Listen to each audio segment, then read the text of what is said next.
প্রশ্ন ফাঁস বা অনিয়ম করে কেউ প্রশাসনে চাকরি পেয়ে থাকলে আইন অনুযায়ী ব্যবস্থা নেওয়ার হুঁশিয়ারি দিয়েছেন জনপ্রশাসন মন্ত্রী ফরহাদ হোসেন। এখন জন্ম সনদ দিয়ে খোলো বিকাশ স্টুডেন্ট অ্যাকাউন্ট, নিজের বিকাশ নিজে কর।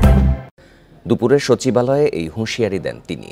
জনপ্রশাসন মন্ত্রী বলেন, পিএসসি স্বাধীন প্রতিষ্ঠান, তারা প্রশ্ন ফাঁসকারীদের বিরুদ্ধে ব্যবস্থা নিচ্ছে। সেখানে মন্ত্রণালয়ের কেউ অনিয়ম করে প্রশাসনে চাকরি পেলে ব্যবস্থা নেবে সরকার। এক্ষেত্রে অভিযোগ প্রমাণ হতে হবে।